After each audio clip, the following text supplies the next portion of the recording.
What's going on, everybody? King of Dragons 5000 here, coming at you with another figure review. Today we'll be having a look at the Mcfarlane Toys DC Multiverse Deathstorm from DC's Blackest Night. And so here we have the Mcfarlane Deathstorm pose and out of the packaging. Before we take a look at the figure, let's run through his accessories. Deathstorm does come with a White Lantern power battery, which is a really nice accessory. It's done in silver. He does come with the head and shoulder pads of Articulation, which we will have a look at when he's all put together. And he does come with your Mcfarlane display stand. Other than that, Deathstorm doesn't come with any other accessories. I would have liked to see some energy effects for him, but nonetheless, let's actually have a closer look at Deathstorm. So here we have a closer look at the Mcfarlane Deathstorm, and I really do like the character that they chose here. Now, on the box it does have a picture of Black Lantern Firestorm, which is a completely different character than Deathstorm. Black Lantern Firestorm is Ronnie Raymond resurrected. Deathstorm is his own entity, to be exact. He's pretty much exists in the mind of Ronnie Raymond, and he does exist outside of Necron. So he was not actually a Blackest Night character. He actually came out in Brightest Day, which is an interesting choice that they went with Deathstorm instead of Black Lantern Firestorm. And yeah, there is a difference in their costume. Firestorm didn't have these shoulder pads, and then he had more white on his outfit, and then he had white boots.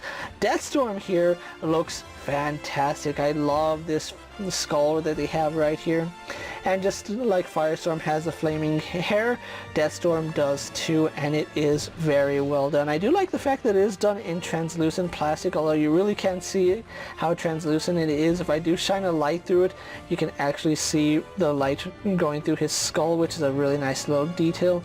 Really fantastic head sculpt. I love this skull that they did. It's perfect for Deathstorm, and it looks a lot like the character. So having a look at his outfit, we do have his Black Lantern insignia right here, where you can see it does go onto his back.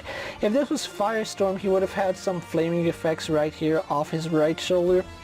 But like I said, they're two separate characters, but they're kind of the same character, to be quite honest, because they're both Black Lanterns, and they essentially have the same power. I do like the material that they went with. It's not really the material they went with, but just the sculpt work that Mcfarlane did. It's very good. It's very zombified. It looks like decaying flesh, and they did a really good job with it. As you can see, his shoulder pad does point up, although I do think that's just because it wasn't the package that way. The other side, it is a little bit pointy, but not as pointy. But yeah, really do like it. We do have the sleeves, which is kind of the same thing that we would see on Firestorm, where he has like the loose sleeves, and then we have the gauntlet right here. We do have one clawing hand, which looks really nice. I do like this clawing hand. And then on this side, we do have a grip hand for him holding the White Lantern power battery. And then we do have his Black Lantern ring right here, which it does have the insignia sculpted on it, so really nice detail there. It's like the third time we've seen a Black Lantern ring sculpted, so good job by Mcfarlane. We do have this band that most Black Lanterns had, which I do like that. It's a kind of synergy of their uniform, and it does go around his legs nicely. It is done in silver paint, where most of this figure is just done in black.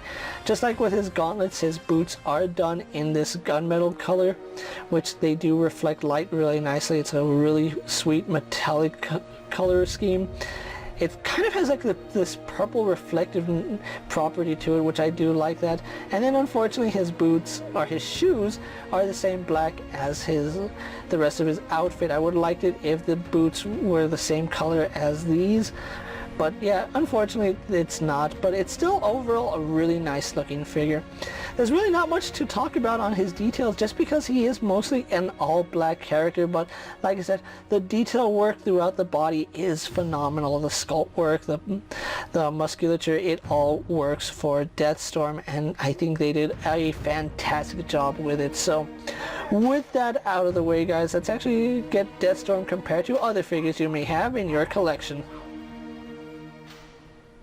And so here we have Deathstorm posed next to a Marvel Legends Cyclops and a DC Multiverse Superman.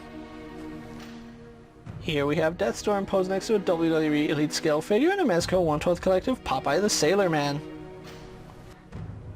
And finally, here we do have Deathstorm posed next to a Lightning Collection White Ranger and a Star Wars Black Series Mandalorian.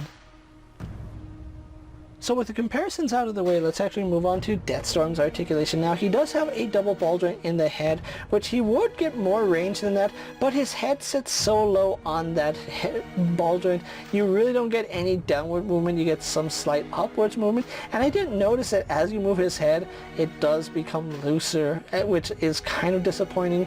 He does have some slight head tilt and does turn left and right, but again, because how low his head sits on that ball joint, you really don't get too much movement out of it, which is unfortunate. He does have your standard ball joint into the shoulder, but you don't get much range out of that either. It's mainly going to go back about that far, goes forward about that far, goes up and down very slightly.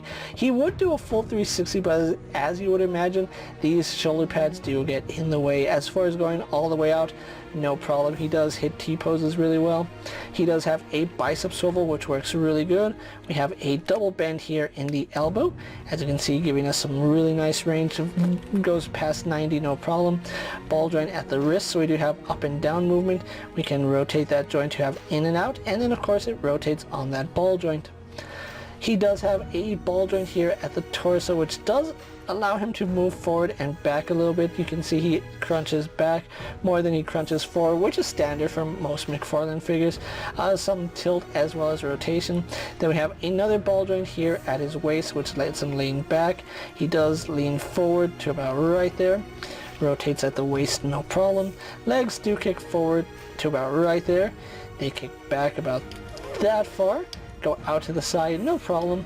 Thigh swivel is non-existent on Deathstorm here, but he does have double bend here at the knee going all the way back. Then we do have a swivel here at his foot, and then we do have a hinge which goes back and forward facing pin for rocker, so we can give him a true rocker ankle, and then of course he does have a very generous toe hinge. So overall, Deathstorm has some pretty good articulation. Could be better in some places, but at the same time it still functions as you would expect. So with that out of the way, guys, let's actually get Deathstorm posed for my final thoughts, and then we'll wrap up this review.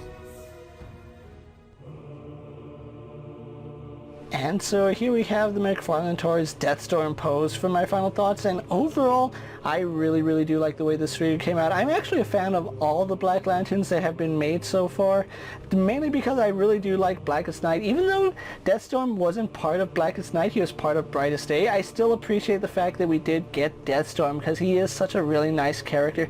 And I do like the fact he came with a White Lantern power battery, even though I know there are some images of him with a Black Lantern power battery. It's still really cool to see the White Lanterns represented in this, and that makes me hopeful that we'll see a White Lantern at some point. Hopefully we see White Lantern Kyle Rayner, because he was the White Lantern. But overall, Deathstorm here is a fantastic figure. I do like the sculpt work on him. His articulation is a little bit lacking compared to other figures, mainly because of those big shoulder pads that he has on him. They do hinder his shoulder movement, but it would be no different than if he had a cape that covered the shoulders, so it's something we have seen before. Deathstorm here still looks very nice, especially when you have him posed next to other Black Lanterns like Black Lantern Batman and Black Lantern Superman, so Deathstorm here is a welcomed addition to the collection. Now, if you are looking for Deathstorm here, he is starting to hit stores at the time I'm making this video, so be on the lookout for the Atrocious Build-A-Figure series, which does contain Deathstorm. I did pick up mine from Amazon, where he did run me about $25. It came out to about $27.05 after taxes, which is what you expect to pay for a Mcfarlane Build-A-Figure figure, which I am really looking forward to completing Atrocious. We'll have a better look at when he's all put together, but Deathstorm here is still a fantastic figure. With that being said, guys, I'm KingofDragons 5000. Don't forget to like this video, leave a comment, subscribe to my channel. Go ahead and check out all my other action figure reviews, as well as all my other Mcfarlane DC Multiverse videos. Hopefully you find them informative. As always, if there's a figure you would like to see me review, let me know down in the comments, and if it's in my collection, I'll gladly have a look at it. While you're at it, check out my Instagram account for new and exciting action figure photos, and as always, ring that bell to be notified every time I upload a video. Until next time, guys, I'll see you later. Take care, everyone.